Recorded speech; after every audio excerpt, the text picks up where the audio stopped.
ঈদ মোবারক, ঈদ মোবারক, ঈদ মোবারক। Hello everyone, আসসালামু আলাইকুম। আশা করি সবাই ভালো আছেন, সবার ঈদটা ভালোভাবে কেটেছে। আমার ঈদও আলহামদুলিল্লাহ ভালোই কেটেছে, তবে মুস্কান একটু অসুস্থ, যার জন্য আমারও একটু মন খারাপ। এটা ছিল ঈদের দিন সকালবেলা রান্নাবান্না। তো সকাল থেকে বিকেল পর্যন্ত কী করলাম সব কিছু মিলিয়ে আজকের ব্লগটি সাজিয়েছি। আশা করি আপনাদের ভালো লাগবে। তো এখানে আমি জর্দা রান্না করব, তাই আগে থেকে সব কিছু গুছিয়ে রেখেছি।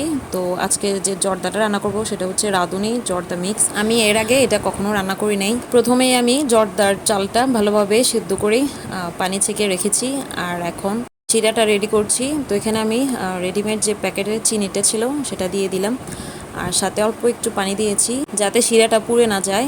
আর এখন একটু লেবু চিপে দিচ্ছি। ওদের উপকরণেই লেবুর কথা লেখা ছিল, তো আমি সেভাবে করেছি। যদিও আমার কাছে মালটা বা কমলা কোনোটাই ছিল না। এর আগে আমি যতবার জর্দা রান্না করেছি নিজের মতো করেই রান্না করেছি, রেডিমেড প্যাকেটগুলো কখনো ইউজ করি নাই। তো এখন একটু ফ্লেভারের জন্য আমি এক্সট্রা তেজপাতা লং দিয়ে দিয়েছি, আর এটা এখন ভালোভাবে মিশিয়ে নিচ্ছি। এখন আবার 1 চামচ ঘি আমি অ্যাড করব। তো ঘিটা আমি ফ্রিজে রেখেছিলাম, যার জন্য এটা একটু জমে গিয়েছে। আমি আরও 1 চামচ ঘি দিব যখন জর্দাটা নামাবো, তখন যাতে একটু সুন্দর ফ্লেভার থাকে। শিরাটা যখন একদম রেডি হয়ে যাবে তখন আমি জর্দার পোলাওগুলো দিয়ে দিব।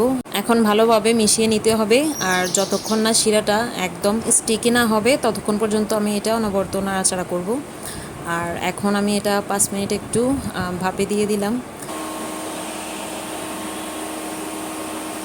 এর মধ্যে আমি মোরব্বাটা কেটে নিয়েছি।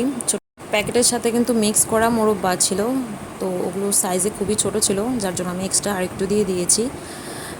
তা এখন ভালোভাবে নেড়ে চেড়ে নিচ্ছি, আর চালটা পুরোপুরি সিদ্ধ হয়ে গেলে তখন আমি এটা নামিয়ে ফেলবো। তো এখন আবার 5 থেকে 10 মিনিট আমি ফ্যানের নিচে রেখে দিয়েছি।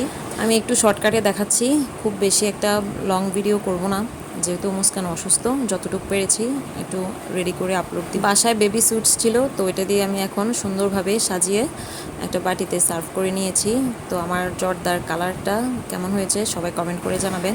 আমার আজকে তেমন একটা রান্নার ঝামেলা নেই, যেহেতু আম্মুর বাসায় যাব। জাস্ট জর্দাটা রান্না করেছি, আর কিছু রুটি ছেঁকে বাসায় রাখবো। ঈদের নামাজের পর চলে যাচ্ছি আমাদের বাড়িতে। অলরেডি রাস্তায় গরু কোরবানি শুরু হয়ে গিয়েছে, কিছু গরুকে রেডি করছে কোরবানি দেওয়ার জন্য। তো এগুলো দেখতে দেখতে আমরা অলরেডি বাড়ির কাছাকাছি চলে এসেছি। রায়ান তো খুবই এক্সাইটেড, ও দেখবে, আবার ভয়ও পাচ্ছে যে ও একদম দূর থেকে দেখবে, কাছে ভুলেও যাবে না। বাড়িতে এসেই সোজা চলে গেলাম ছাদে। যেহেতু আমি একদম রেডি হয়ে এসেছি, তাই ভাবলাম যে কিছু ছবি ভিডিও করে নেই। তারপর আবার গরু কাটাকাটি নিয়ে সবাই ব্যস্ত হয়ে পড়বে, তখন বাসায় টুকটাক কাজ থাকবে। সেজন্য এই যে কিছু আমি ছবি ভিডিও করে নিয়েছি। আর এটা ছিল দুপুরবেলা, তখন মাংস অলরেডি ঘরে চলে এসেছে, আর রান্নাও প্রায় শেষের দিকে। এরপর আসলে তেমন ভিডিও করা হয়নি, যেহেতু মুস্কান একটু অসুস্থ ছিল, সেজন্য ভিডিওটা এখানে শেষ করেছি। আমার ভিডিও আজকে যারা প্রথম দেখছেন তারা কমেন্ট করে জানাবেন কোন এলাকা থেকে দেখছেন, আর সবার ঈদ কেমন কাটলো তাও কমেন্টে জানাবেন। আজকের মতো বিদায় নিচ্ছি। আল্লাহ হাফেজ, সবাই ভালো থাকবেন, সুস্থ থাকবেন।